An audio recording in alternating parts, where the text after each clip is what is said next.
parti pour les numéros 1 de la VO. Bah, comme je vous l'ai dit, 5 lectures, dont 3 titres Marvel, un titre DC et un titre indépendant. C'est toi qui vas commencer avec le titre DC Barbara Gordon, qui me tentait bien, mais bon, vu que j'avais pas beaucoup de temps, j'ai vu que tu t'en occupais. Du coup, je vais me contenter de boire tes paroles. Tout à fait. Bah, en plus, pour être honnête, j'ai un peu réduit ma sélection de la semaine parce que pareil, par manque de temps. J'étais par exemple tenté aussi, il y avait un... Alors déjà, il y avait un special Green Lantern, mais c'était genre deux fois plus de pages, et comme c'est pas vraiment un numéro 1 et que c'est plus un truc en one shot, je trouve que ça a moins d'intérêt d'en parler. Là, c'est plus vraiment présenter une série qui va être un petit peu, au moins une mini-série et pas juste un numéro individuel. Il y avait aussi un numéro de Godzilla, c'était Godzilla contre l'Amérique. Là, c'est pour le premier numéro, c'était le Texas. Et j'avoue que il il y avait quelque chose qui me tentait, mais là aussi par manque de temps et tout ça. Et pareil, c'était un long numéro, donc mais bon, en tout cas, voilà, ils sont dans la nature. Ils m'avaient l'air intéressants, donc voilà, j'en parle maintenant avant de rentrer dans le vif du sujet. Euh, Alors, je sais plus si c'est le troisième ou le quatrième titre Next Level qu'on aborde sur la chaîne. On a déjà parlé de Deathstroke et de Batwoman, si je dis pas de bêtises. T'avais pas Euh, parlé de Firestorm aussi?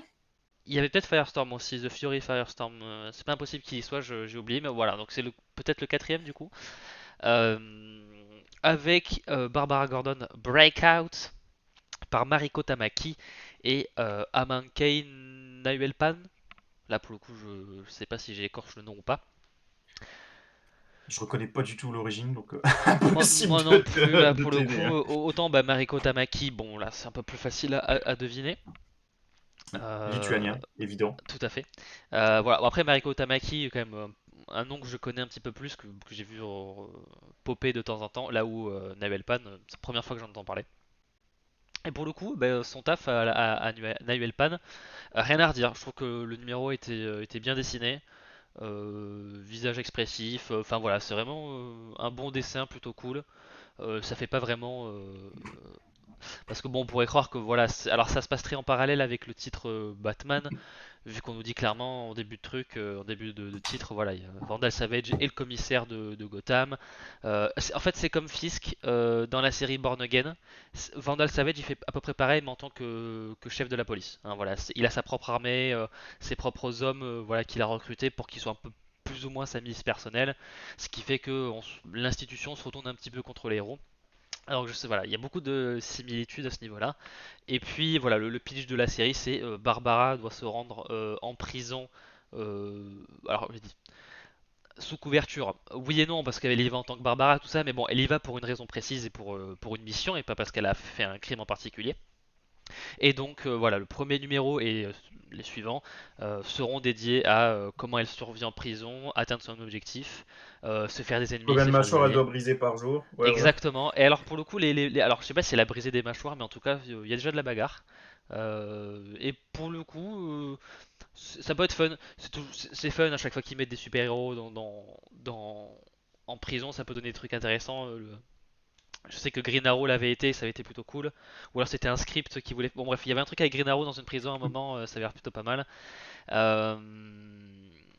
Ouais, alors non, elle a pas le way qui était Alors, Daredevil. ils l'ont déjà fait dans la série télé, c'était Tout à très fait. très cool, effectivement. Oui, oui, oui. Et en plus, voilà, il y a le run The Devil in Cell Block D, si je dis pas de bêtises, qui était pareil, un arc où Matt était en prison, qui était aussi plutôt cool. Donc c'est un pitch que je peux trouver, voilà, nous sommes dans Daredevil. C'est un pitch qui peut être cool. Alors, est-ce qu'ils vont éviter les clichés, les machins, tout ça, mais en tout cas, premier numéro, très efficace, ça se lit bien, ça se lit vite, c'est beau. Voilà, pour le moment, next level en termes de propositions, mis à part Batwoman qu'on a trouvé un petit peu plus ça crée de la Bah, confusion, enfin on n'a pas trop tout compris. ouais. Le reste, je trouve que pour le moment, Next Level, c'est plutôt solide. Bah, déjà, c'était pas un titre Batwoman, donc ça craint. Pour un titre Batwoman, ça craint Oui, qu'il n'y ait pas voilà, Batwoman. je croyais qu'il s'appelait pas Batwoman, c'est pour ça que je suis en train de bugger, mais non, c'est que Si, oui, si, si, si, oui, oui, si. l'histoire était pas vraiment centrée sur elle, quoi. Voilà. Non, non, là pour le coup, Next Level, pour le moment, ouais, mis à part Batwoman, on est plus mitigé. Pour le moment, je trouve que c'est plutôt solide et ça propose des choses très différentes, hein. Un coup, c'est la prison pour Barbara, Firestorm qui a l'air d'avoir pété un câble, et Slade Wilson qui, pour une fois, prend les choses personnellement. Pour le moment, ça va. C'était plutôt cool, Next Level. C'est mon tour. J'ai sauté sur Amazing Spider-Man Venom Death Spiral Body Count 1, puisque je vous en avais parlé, hein, par le passé. C'est, le numéro qui a été rajouté, en fait, au crossover Spider-Man Venom. C'est pas vraiment un épilogue non plus, puisque, enfin, ça peut faire office d'épilogue, mais en même temps, on a un peu le côté, origin story de Tourment, donc du nouveau super vilain qui a été mis en avant, hein, dans ce crossover Death Spiral. Alors, origin story, oui et non, dans le sens où tu sais pas trop où il a obtenu ses pouvoirs. On a presque l'impression que c'est une naissance quand même. Donc, pas non plus jusqu'à dire que c'est un mutant, mais en tout cas, c'est pas suite à un accident ou quelque chose comme ça. En tout cas, ils viennent pas du tout sur ce terrain-là. Mais voilà, on voit un peu, ça quand il était un peu plus jeune, avant entre guillemets qu'ils mettent le masque, pourquoi il tue, plusieurs familles, donc ça oui, donc même si on le voit pas entre guillemets mettre le masque pour la première fois ou comment il a obtenu ses capacités plutôt, on en apprend un peu plus sur pourquoi il fait ça entre guillemets. Alors, petite parenthèse avant de rebondir sur le scénario, niveau dessin, j'étais quand même assez mitigé. Déjà parce qu'on n'était pas vraiment dans la veine de ce qui avait été fait, dans le crossover. Il faut savoir qu'il y a quand même plusieurs équipes créatives dans le crossover et pourtant, on était quand même à chaque fois un peu sur la même direction, avec, à chaque fois un petit côté quand même assez flashy, une sérieuse, consistance au niveau de la mise en scène, avec une dimension quand même très super-héroïque dans chacune des scènes, très dantesque. Donc ici, c'est un peu plus calme, un peu plus posé, un peu plus commun. Et les dessins en eux-mêmes sont, de manière générale, un peu moins impressionnants aussi. Donc c'est un peu dommage dans le sens où c'est le tout dernier numéro du crossover et il est pas au niveau, des autres. C'est peut-être un peu dommage. Après, c'est aussi une affaire de goût. Peut-être que vous, vous apprécierez. C'est tout à fait possible aussi. Heu, Au niveau de Tourment donc bonsoir Steph, tu vas bien? On en apprend un peu plus donc sur son point de vue, pourquoi il fait ça, pourquoi il commence à massacrer les gens. Au tout début, on part du principe que c'est, à cause de la famille. C'est-à-dire qu'il part du principe que la famille est avant tout une pression, heu, que ce sont, des chaînes qui, t'obligent ou t'empêchent de faire certaines choses, qui t'empêchent d'être libre, qui t'empêchent d'être toi-même. Ça, c'est un discours qui va, tenir quand même en long, large et en travers et on a l'impression que l'une des premières res familles du coup qu'il va éliminer, c'était, la famille d'une fille qui, je crois bien, qui l'intéressait. Heu et du coup, bah, la fille, elle le regarde en mode: «Mais qu'est-ce que tu as fait? Pourquoi tu as fait ça?» et donc il lui explique: «Mais parce que je vois bien que, ta famille te traite comme une merde», entre guillemets, ce qui était vrai, hein. Et du coup, bah, voilà, j'ai voulu te libérer, briser les chaînes, maintenant tu es libre, remercie-moi. Et elle lui répond un truc du genre: «Mais si tu un problème avec la famille, va buter ta famille, quoi». Et lui, il est en mode: «Quoi? Mais pourquoi je ferais ça? Moi, je l'adore ma famille». Donc du coup, c'est assez marrant, on va dire. Donc voilà, bien évidemment, la femme n'a pas réagi comme il l'attendait et c'est un peu, ce schéma qui va se répéter encore et encore, hein. Donc il va éliminer plusieurs familles pour essayer de trouver quelqu'un qui va enfin le comprendre, qui va enfin le remercier, qui va enfin donc, voir comme lui que la famille est avant tout une entrave à ta liberté. Bien évidemment, donc ce n'est pas le cas. Et du coup, tu as un débat qui commence à se mettre en place. Est-ce que tu tues vraiment les familles parce que tu crois qu'effectivement, voilà, que les familles posent problème? Ou est-ce que tu es juste un putain de tueur et que tu peux pas t'empêcher de massacrer les gens, quoi? Et il a un petit, revirement à la fin où il se pose lui-même la question en mode: «Ouais, bah, finalement, c'est peut-être ça, on verra bien. Dans le doute, on va continuer de tuer, puis» voilà, c'était un numéro quand même assez sympa. Je l'ai trouvé quand même dérangeant, je dois avouer. Entre la thématique, la façon dont il tue les gens, heu et la violence qui est mise en place, j'ai déjà vu bien plus violent, mais c'est une sorte de violence dérangeante. C'est vrai que du coup, j'ai été un peu mal à l'aise à la lecture de ce titre. Un peu plus en tout cas que lors du crossover en lui-même, mais bon, ça restait, très, très, très, très fun. Et ce qui était intéressant, donc, c'était qu'à la fin, de ce comics, on voit qu'il reçoit un message où on lui dit clairement, Spider-Man et Peter Parker: «Voilà, tu veux, défoncer des familles, qui sont des chaînes, des familles où il y a plein de problèmes. Alors, je t'annonce donc que Spider-Man est Peter Parker et que autour de lui, tu as un personnage qui s'appelle Eddie Brock et tu as une femme qui s'appelle Mary Jane Watson. Voilà. Brock, Parker, Watson, avec ces trois familles-là, Tourment, je te jure que tu peux t'amuser. Et donc, lui, il est en mode oui, amusons-nous. Et c'est de là qu'on se lance donc dans le crossover. Euh, voilà, je pense que c'est à peu près tout. Sur la fin de ce numéro, on voit également comment finit le personnage de Tourment, puisque bah, il y avait une sorte de suspense quand même lors du numéro précédent, où, sans spoiler, on voyait Venom passer par-dessus un toit, pardon, on voyait Tourment passer par-dessus un toit et Tourment ne vole pas. Donc on ne le voit pas chuter, mais on ne sait pas ce qui se passe pour autant. Donc on a la réponse dans ce numéro, du coup je ne le dis pas. En tout cas, je trouvais que la toute dernière planche était très cool parce qu'elle avait un côté conte de la crypte, je trouve. Avec un twist un peu vraiment creepy, un peu dérangeant sur la dernière page. Tu sais, le genre de planche qui te dit c'est pas fini. Et ça, c'était énormément fait dans les contes de la crypte. Exactement, exactement. Bah là, c'est exactement la même chose. Laisse-moi deviner. Les contes de la crypte, c'était trop vieux pour toi. Non, non, mais en plus c'est con parce que j'étais mute. Ah, Non, non, mais en plus j'étais mute, je suis con. Non, j'ai dit c'est un peu le truc du. C'est la fin du numéro, mais en fait la menace persiste. C'est à la fin de Thriller où je sais plus si c'est Michael ou si c'est sa copine dans le clip qui non, se c'est retourne. Michael. C'est Michael. Bon voilà, il se retourne en mode c'est pas fini, il est encore possédé, machin. C'est voilà, c'est le genre de cliffhanger en mode haha, c'est pas fini. Donc là, c'est quand il jubile lorsqu'il apprend qu'il va avoir trois familles à massacrer.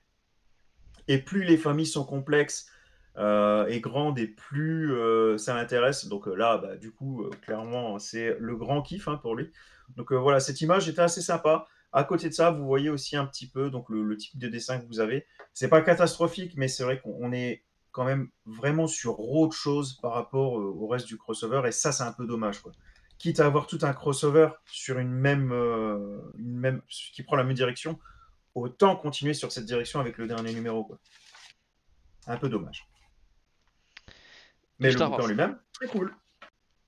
Je ramène un peu du Star Wars sur. Ah, Exactement, pardon. puisqu'en plus on a appris qu'on n'aurait pas de série live action cette année, vu qu'il repousse Ahsoka à l'année prochaine, donc voilà, on n'aura pas beaucoup de Star Wars cette année. Enfin, il y a le film qui sort bientôt, mais ça c'est. On en reparlera en temps voulu. On en Euh, reparlera. oui, alors j'ai pas dit qu'on en reparlerait en bien, ça on verra, mais Ah, on en d'accord. reparlera. D'ailleurs, ça me fait penser qu'on aura. Je crois que j'ai déjà peut-être tout le planning pour dans 2 semaines, on verra. Euh, donc, Ah, c'est bien, je vais peut-être me reposer là. c'est pas impossible. Oui, c'est vrai, il y a eu la série Mole Shadowland qui était cool, mais en termes de série live action avec des gens réels, pas cette année. Pour la première fois depuis 2019, un truc comme ça. Enfin, voilà quoi. Donc j'ai vu dans la liste des sorties du moment qu'il y avait un comic sur Cassian Andor. Il y a quelques années, je l'aurais vu passer, j'en aurais eu rien à foutre. Mais la série Andor est percée par là et du coup j'ai beaucoup plus d'affect pour le personnage qu'avant. Et du coup je me suis dit bon, on va voir ce que ça donne. Et je trouvais bizarre qu'ils le sortent maintenant parce que la série s'est terminée l'année dernière. On a vu le personnage mourir il y a un peu moins de 10 ans maintenant, hein, vu que Rogue One est sorti en décembre 2016. Mais bon, je me suis dit, voilà, j'aime beaucoup plus le personnage maintenant, donc je vais quand même un petit peu voir ce que ça donne. C'est par Benjamin Percy et Luke Ross au dessin. Pour commencer par Luc. les Luke, je suis ton père. Techniquement, il dit non, je suis ton père. Bref, euh, Luke Ross au dessin, rien à redire. Des fois, j'ai un peu du mal avec les dessinateurs sur du Star Wars. Il y a toujours un truc où, même si c'est bien dessiné, il y a un style qui fait que ça fait pas trop Star Wars. Mais là, je trouve que ça se, je sais pas, le côté dessin, l'univers Star Wars se mélangeait bien, donc j'ai pas eu cette dissonance là. Pour une fois, c'est pas trop mal. Même dans des comics que j'aime beaucoup, hein, par exemple Le Fils de Datomir, le comics de Darth Maul. Ah, il y a des fois, il y a les dessins, il y a des trucs bizarres. Là, j'ai pas eu ce truc là, je crois que c'était plutôt joli tout du long. Et après, au niveau de l'histoire, là par contre, c'est beaucoup moins. Ça m'a beaucoup moins marqué parce que c'est typiquement un petit peu. C'est non pas une histoire inédite, mais c'est un petit peu combler les trous de trucs qu'on connaît déjà, où typiquement on est à la fin de la série Andor et juste avant le début de Rogue One, Et en gros, on voit un petit peu, en attendant d'aller au premier endroit où on le voit dans Rogue One, on voit en fait ce qui est arrivé entre les deux moments de, enfin voilà, dans l'espace où on sait pas trop ce qu'il a fait. On va un petit peu explorer ce truc-là, et c'est typiquement un peu comme un détour avant le truc principal. Et c'est c'est une petite aventure. J'aurais pas dire mignonne parce que bon, Cassian Andor, c'est pas le genre de type à avoir des aventures légères et fun. Donc c'était sympa à voir, ça se lit vite, mais franchement il n'y a pas vraiment d'intérêt. C'est vraiment typiquement sur son chemin pour aller voir tel informateur de Saw Gerrera, ben en fait je tombe sur un connard qui m'en empêche et du coup je dois m'enfuir de lui et faire en sorte qu'il me perde de vue, etc. Sympathique mais pas d'intérêt. Voilà, je vais être tout à fait honnête. Et j'ai l'impression qu'ils vont faire. Alors je crois pas qu'il y aura de numéro 2, mais en fait ils vont faire ça pour pas mal des personnages principaux de Rogue One. Parce que j'ai l'impression que le mois prochain ce sera Jyn Erso qui vont faire. Ah, alors oui, c'est le cas. Voilà. J'avais vu la news passer sur dessus, je peux te confirmer. C'est ce qui était, voilà, c'est ce qu'il y avait en fin de numéro. Voilà, il disait le mois prochain c'est Rogue One, Jyn Erso et pas Cassian Andor. Donc voilà, ça va être des petits récits pour un petit peu combler quelques trous narratifs qu'on a eu. Donc si vous êtes vraiment à fond dans Rogue One ou dans ces personnages-là, oui. Après, allez pas chercher une histoire sur 6, 12 ou plus de numéros. C'est pas l'intérêt du truc, quoi. Ouais, tout à fait, il y a le jeu Galactic Racer au mois de décembre. On va voir, parce que moi les jeux de course c'est pas mon délire, mais on verra. Mais voilà. Mais voilà. Jeu de course, donc c'est encore avec des pads? De quoi? C'est encore avec des pads? Des pods, des véhicules de course, enfin plein de trucs comme ça, quoi. Je pense pas que ce soit des courses dans l'espace, c'est vraiment dans l'atmosphère, mais il y aura pas que des pods. Mais il y en aura. Et ça, moi qui ai grandi avec l'épisode 1, ça titille quelque chose. Ouais, bon, c'est mon cas aussi, hein. Alors les pods, non, ça, parce que c'était casse-couille au possible. Mais l'épisode 1, oui, bah oui, c'est le premier que j'ai vu au cinéma. Forcément. Alors, Jubilee Deadly Reunion, écrit par Jin Luen Yang et dessiné par Michael Ygie, ou YG, je ne sais pas si ce sont ses initiales. Donc vous le savez maintenant, les relaunchs portent un nom. On ne se contente pas de faire des relaunchs. Donc voilà, le dernier relaunch en date du côté des X-Men, donc c'est Shadows of Tomorrow. Dans ce relaunch, on trouve pas mal de nouvelles séries. Et dans ces nouvelles séries, on trouve donc Jubilee Deadly Reunion qui est sorti il y a quelques jours. On a quand même parlé de pas mal d'anciens titres de Shadows of Tomorrow. Globalement, on trouvait ça quand même pas mal du tout. Donc même si Jubilee me tentait pas forcément, je me suis dit que j'allais me le faire quand même, histoire de continuer, hein, tout simplement. Euh, écoutez, c'était quand même pas mal du tout. Au niveau de l'histoire, c'est quand même plutôt simple. C'est son cousin qui va la chercher parce que sa tante a disparu. Donc la tante de Jubilee, mais du coup la mère de son cousin, la mère du monsieur. Et les deux vont mener l'enquête pour essayer de retrouver la tante. De là, ils découvrent un peu tout ce qui se passe, pourquoi elle a disparu, etc. Qui semble être mêlé à tout ça. Donc on a déjà quand même bien avancé au niveau de l'intrigue, même si c'est que le premier numéro. C'est quand même pas mal du tout. Il y a un bon petit rythme, hein, de manière générale dans ce numéro. C'était très sympa, tout comme le finale qui était aussi très sympa. Au niveau de l'intrigue, ils ont fait quelque chose que j'aime beaucoup, c'est-à-dire que au lieu d'avoir un scénariste qui se pointe en mode ouais, alors je sais pas du tout ce qui a été fait par le passé, mais moi j'ai une bonne idée, je vais faire ça. J'aime bien quand on se base sur des choses qui ont été faites par le passé. Donc là, clairement, lorsque Jubilee rencontre son ennemi, elle dit ah, mais j'ai déjà vu cela. Et tu as le petit astérisque après qui dit oui, c'est déjà une rencontre qui a eu lieu en 1991. Alors effectivement, là, on remonte à loin, hein. Jamais de la vie, j'ai vu cette rencontre par le passé. Mais je trouve ça toujours cool qu'on ait des scénaristes en fait qui savent ce qu'ils écrivent en fait, hein, qui ont procédé un peu à une étape de lecture ou alors qui sont au moins renseignés. Donc là, visiblement, c'est le cas. Je trouve que ça fait toujours plaisir, donc c'est plutôt cool. Euh, alors après, ils ont fait quelque chose au tout début qui m'insupporte, qui me rend dingue et qui arrive tout le temps dans les comics. C'est le fameux on tape et on pose des questions après. Ça, je trouve ça mais insupportable. Enfin, ça me renvoie systématiquement 50 ans en arrière, ça. Enfin, et encore 50 ans, c'est pour être gentil, hein. C'est vraiment, vraiment chiant. Alors là, vous allez me dire, ouais, mais attendez, Jubilee, elle rentre dans sa chambre. Là, il y a un mec. Évidemment qu'elle lui tape dessus. Bah non, parce qu'elle lui tape dessus, elle pose des questions quand même. Donc t'as autant pas taper dessus et poser des questions. Et puis, de manière générale, ce truc du t'as un inconnu chez toi. Évidemment que tu lui tapes dessus, tu sais pas ce qu'il fait là. Oui, mais ça, c'est dans la vraie vie. Enfin, dans les comics, ça arrive tout le temps qu'il y ait des inconnus chez toi. C'est la base. Donc, du coup, pourquoi tu t'es surprise comme ça? Non, tu te poses des questions en mode qui est-ce que t'es? Et puis après, on discute. Surtout que le mec, il va quand même doucement en mode non, non, non, mais on se connaît, calme-toi, calme-toi. Et l'autre qui dit non, on se connaît pas, c'est pas vrai. Alors que le mec, on le voyait à peine, il était dans l'ombre et il avait des lunettes à la Men in Black. Donc, non.